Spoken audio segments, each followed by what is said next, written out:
आप सुन रहे हैं समाचार एजेंसी ऑफ इंडिया की साई न्यूज में ऑडियो बुलेटिन। नमस्कार, आप सुन रहे हैं समाचार एजेंसी ऑफ इंडिया में शुक्रवार 14 अगस्त 2020 का प्रादेशिक ऑडियो बुलेटिन। अब आप रीना सिंह से समाचार सुनिए। कोरोना के संक्रमित मरीजों की तादाद बहुत ही तेजी से बढ़ रही है। संक्रमित मरीजों का आंकड़ा पौने 25 लाख को पार कर गया है। वर्तमान में यह आंकड़ा 24,83,895 पहुंच गया है। देश में कुल एक्टिव मरीजों की तादाद से लगभग 11,06,000 से ज्यादा लोग स्वस्थ हो चुके हैं। देश में अब तक सक्रिय मरीजों की तादाद 6,64,176 एवं रिकवर्ड मरीजों की तादाद 17,70,863 है एवं जिनका निधन हुआ है उनकी संख्या 48,371 है। अब तक देश में कुल 2,76,94,416 लोगों का कोविड परीक्षण कराया जा चुका है। इधर मध्य प्रदेश में संक्रमित मरीजों की तादाद 42,000 को पार कर गई है। यहाँ कुल संक्रमित मरीजों की तादाद से लगभग 22,117 से ज्यादा लोग स्वस्थ हो चुके हैं। प्रदेश में आंकड़ा 42,618 पहुँच गया है, जिसमें एक्टिव मरीजों की तादाद 9,718, रिकवर्ड मरीजों की तादाद 31,835, जिनका निधन हुआ है उनकी तादाद 1,065 है। प्रदेश में अब तक 9,70,000 से ज्यादा लोगों का टेस्ट कराया जा चुका है। प्रदेश में जिन जिलों में कोरोना के संक्रमित मरीजों की तादाद 500 से ज्यादा है, उनमें वर्तमान में इंदौर में 9,257, कुल मरीजों में से एक्टिव मरीजों की तादाद 2,751, जिनका निधन हुआ है उनकी संख्या 340 है। भोपाल में 8,071 कुल मरीज, एक्टिव मरीजों की तादाद 1,657, जिनका निधन हुआ है उनकी तादाद 236। ग्वालियर में 3,176 कुल मरीजों में से एक्टिव मरीजों की तादाद 690, जिनका निधन हुआ है उनकी संख्या 21। मुरैना में कुल मरीजों की संख्या 1,847, सक्रिय मरीजों की तादाद 175, जिनका निधन हुआ है उनकी तादाद 11। उज्जैन में 1,376 कुल में से एक्टिव मरीजों की तादाद 179, जिनका निधन हुआ है उनकी संख्या 75। जबलपुर में कुल 2,062 संक्रमित मरीजों में से 612 एक्टिव एवं 44 लोग कालकलवित हुए हैं। खरगोन में कुल मरीजों की संख्या 1,002, एक्टिव मरीजों की तादाद 149, जिनका निधन हुआ है उनकी संख्या 20। बड़वानी में कुल 942 में से एक्टिव मरीजों की तादाद 207, जिनका निधन हुआ है उनकी संख्या 8। नीमच में कुल मरीजों की संख्या 875 एवं एक्टिव मरीजों की तादाद 105 व जिनका निधन हुआ है उनकी तादाद 9। सागर में 827 कुल एवं एक्टिव 137, जिनका निधन हुआ है उनकी संख्या 38। खंडवा में 737 कुल मरीजों में से संक्रमित मरीज 73, जिनका निधन हुआ है उनकी तादाद 20। रतलाम में कुल 609 मरीजों में से एक्टिव मरीज 113 एवं जिनका निधन हुआ है उनकी तादाद 14। भिंड में कुल 519 संक्रमित मरीजों में से एक्टिव मरीज 43, जिनका निधन हुआ है उनकी तादाद 2। धार में कुल 524 मरीजों में से 97 संक्रमित व जिनका निधन हुआ है उनकी तादाद 10। बुरहानपुर में कुल 505 मरीजों में से एक्टिव मरीज 23, जिनका निधन हुआ है उनकी तादाद 25। देवास में कुल 513 मरीजों में से एक्टिव मरीज 77, जिनका निधन हुआ है उनकी तादाद 14 है। प्रदेश में एक भी जिले में एक्टिव मरीजों की तादाद 0 नहीं है। मुख्यमंत्री शिवराज सिंह चौहान की अध्यक्षता में आज मंत्रिपरिषद की बैठक संपन्न हुई। वीडियो कॉन्फ्रेंसिंग के माध्यम से संपन्न होने वाली यह तीसरी वर्चुअल बैठक है। मंत्रिपरिषद द्वारा कोविड-19 के संकट से प्रभावित उद्योगों के पुनर्संचालन तथा पुनर्प्रवर्तन के लिए राज्य शासन द्वारा लिए गए निर्णयों का अनुसमर्थन किया गया। मंत्रिपरिषद ने महाधिवक्ता कार्यालय जबलपुर और अतिरिक्त महाधिवक्ता कार्यालय ग्वालियर में विधि अधिकारियों के नवीन पदों के सृजन का भी अनुसमर्थन किया।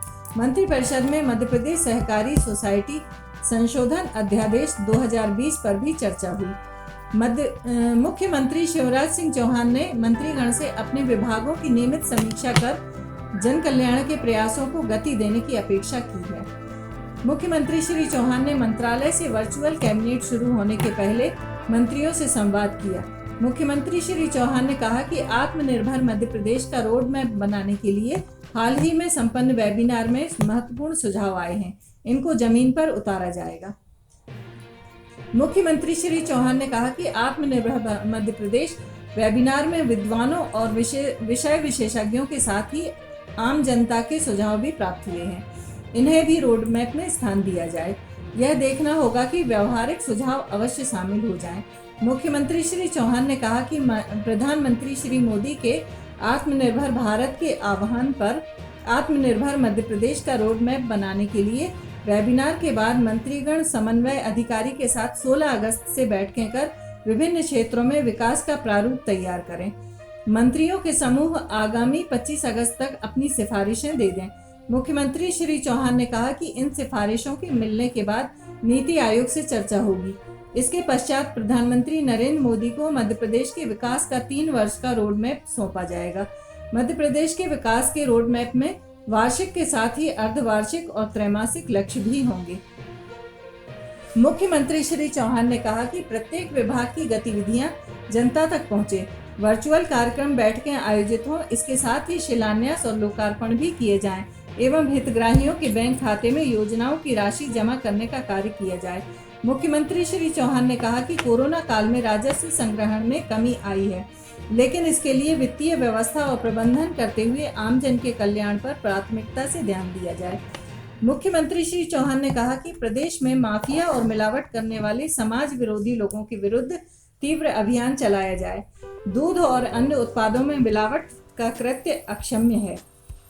विधानसभा के पूर्व स्पीकर और कांग्रेस नेता एनपी प्रजापति ने भाजपा सरकार पर कोरोना में गंभीर लापरवाही बरतने के आरोप लगाए हैं। शुक्रवार को आयोजित एक प्रेस कॉन्फ्रेंस में उन्होंने कहा कि जांच और इलाज तय समय पर न होने से कोरोना के 20% मरीजों की मौत हुई।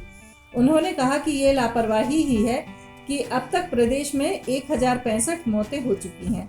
सरकार की तैयारियां कोरोना से निपटने के लिए नाकाफी साबित हुई। अगर विधानसभा स्तर पर मॉनिटरिंग की गई होती तो आज ये आंकड़ा सामने न आया होता।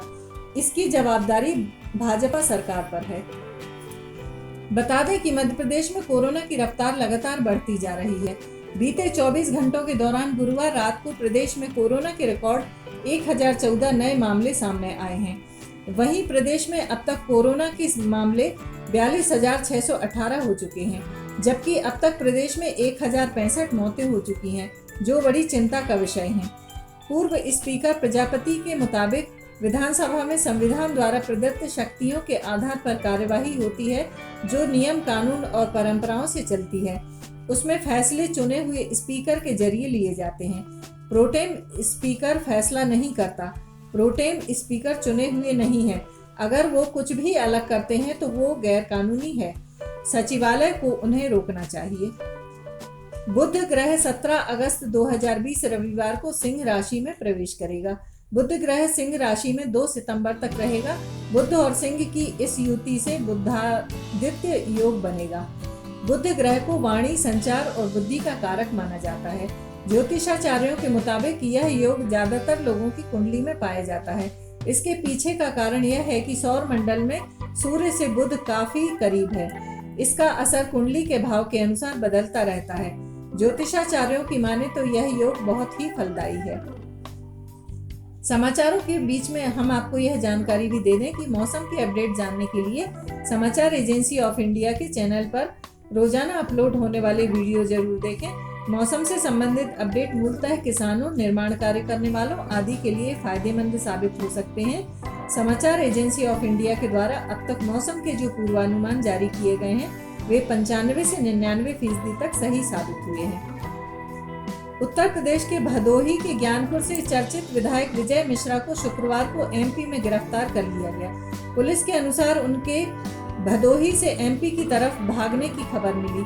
इसके बाद एमपी के आगर मालवा जिले में उन्हें गिरफ्तार कर लिया गया। भदोही से पुलिस टीम विधायक को अपनी कस्टडी में लेने के लिए रवाना हो गई है। दो दिन पहले ही विधायक ने अपने एनकाउंटर की आशंका जताई थी। गुरुवार की रात से अचानक उनकी एमएलसी पत्नी रामलली मिश्रा भी लापता हो गई हैं। विधायक विजय मिश्रा पर पिछले दिनों गुंडा एक्ट लगा था। इसके बाद विधायक, उनकी पत्नी रामलली मिश्रा और बेटे विष्णु मिश्रा पर पड़ोसी कृष्ण मोहन तिवारी ने मुकदमा दर्ज कराया था। तीनों पर मारपीट करने और मकान पर कब्जे का आरोप लगाया था। 8 अगस्त को मुकदमा दर्ज होने के बाद से जांच और तीनों की तलाश हो रही थी। ग्वालियर में कोविड-19 दौर में इन दिनों चिड़ियाघर सैलानियों के लिए बंद है, लेकिन जब सैलानियों के लिए इसे खोला जाएगा तो सैलानियों को इसमें 3 बब्बर शेर, शावकों की चहल पहल दिखाई देगी। गुरुवार को गांधी प्राणी उद्यान चिड़ियाघर ग्वालियर में लॉयन मादा परी द्वारा 3 शावकों को जन्म दिया गया है। मादा परी एवं नर जय के इन पहले शावकों के जन्म के बाद चिड़ियाघर प्रबंधन द्वारा विशेष सावधानी बरती जा रही है। गांधी प्राणी उद्यान में वर्ष 2012 में नंदन वन जू रायपुर से लॉयन नर जय को एवं मादा परी को कानन पेंडारी जू बिलासपुर से ग्वालियर चिड़ियाघर लाया गया था। नगर निगम आयुक्त संदीप माकिन ने जानकारी देते हुए बताया कि गांधी प्राणी उद्यान में बब्बर शेर के परिवार में अंतिम बार वृद्धि वर्ष 1992 में हुई थी। इसके बाद लगभग 28 साल बाद पुनः यह अवसर चिड़ियाघर में देखने को मिला है। वर्तमान में मादा परी एवं उसके तीनों शावक स्वस्थ प्रतीत हो रहे हैं। मादा को खाने के रूप में हल्का खाना जैसे चिकन सूप, दूध, उबले अंडे इत्यादि दिए जा रहे हैं। वर्तमान में कोविड-19 कोरोना वायरस को देखते हुए चिड़ियाघर प्रभारी डॉक्टर उपेंद्र सिंह यादव को निर्देशित किया गया है कि शिशुओं के स्वास्थ्य पर विशेष निगरानी रखें एवं 30 से 40 दिन तक बच्चों को आइसोलेशन में रखा जाए, क्योंकि नवजात शिशुओं में संक्रमण की संभावना प्रबल रहती है। इसको देखते हुए स्वास्थ्य संबंधी समस्त प्रोटोकॉलों का पालन केंद्रीय चिड़ियाघर प्राधिकरण की निर्धारित गाइडलाइन के अनुसार किया जाए। पन्ना टाइगर रिजर्व में एक बड़ा मामला सामने आया है, जहां राम बहादुर नाम के हाथी ने हिनोता रेंज के रेंजर BR भगत को दांतों तले दबाकर मार डाला। रेंजर की मौके पर ही मौत हो गई है। घटना पन्ना टाइगर रिजर्व के हिनोता रेंज की है, जहां हाथी ने ट्रैकिंग के दौरान रेंजर को मार डाला। इस घटना से जंगल में हड़कंप मच गया है। प्रबंधन के आला अधिकारी मौके पर मौजूद हैं। पन्ना टाइगर रिजर्व में टाइगर ट्रैकिंग के दौरान हाथी ने रेंजर BR भगत को राम बहादुर हाथी ने अपने हाथों से दबा लिया, जिससे उनके प्राण निकल गए। रेंजर भगत मूल रूप से छत्तीसगढ़ के रहने वाले थे और 8 साल से वह एक ही रेंज में पदस्थ थे। कुछ दिन पहले गंगाऊ क्षेत्र में एक टाइगर का शव मिला था और बताया जा रहा है कि दूसरा एक अन्य टाइगर घायल था, जिसका हाल जानने के लिए लगातार ट्रैकिंग की जा रही थी। इस दौरान हाथी राम बहादुर नाराज हो गया। गुस्साए हाथी ने रेंजर को पकड़ा और दांतों से दबाकर मार डाला। आप सुन रहे थे रीना सिंह से समाचार एजेंसी ऑफ इंडिया में शुक्रवार 14 अगस्त का प्रादेशिक ऑडियो बुलेटिन। शनिवार को ऑडियो बुलेटिन का अवकाश रहेगा, अतः रविवार 16 अगस्त को एक बार फिर हम ऑडियो बुलेटिन लेकर हाजिर होंगे।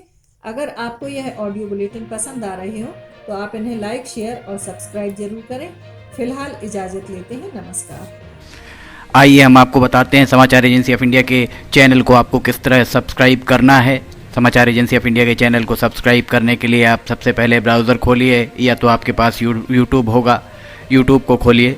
यूट्यूब में आप सर्च करिए, सर्च बटन पर टाइप कीजिए LIMTY स्पेस दीजिए KHARE। जैसे ही आप ये करते हैं, ये आपके सामने खुल जाएगा। इसके खुलने के बाद आप देख सकते हैं यहाँ पर साई SAI आपको ये दिखाई दे रहा है। लाल रंग का जो बटन आपको ये दिख रहा है, लाल रंग का, इसको आप क्लिक करिएगा। जैसे ही आप इसको क्लिक करते हैं, इसका रंग लाल नहीं रह जाएगा। इसके बाद दाएं कोने पर जाइए, दाएं कोने पर ऑल पर्सनलाइज नन, इसमें आप ऑल को क्लिक कर दीजिए। जैसे ही आप ऑल पर्सनलाइज बटन को प्रेस करेंगे, ऑल बटन दबाएं। जैसे ही आप ऑल बटन दबाते हैं, आप इस चैनल को सब्सक्राइब कर देते हैं। इसके बाद आप देखेंगे यहाँ पर सब्सक्राइब वाला बटन आपको लाल नहीं दिखाई देगा।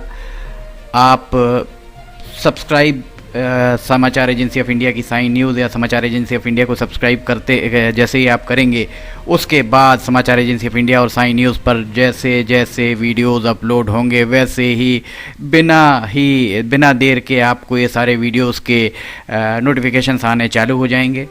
आप समाचार एजेंसी ऑफ इंडिया की सारे वीडियोस देख सकेंगे। आप इसका लाभ ज़रूर उठाइए, सब्सक्राइब करिए और दोस्तों को कहिए वे भी सब्सक्राइब करें, लाइक करिए, शेयर करिए। नमस्कार।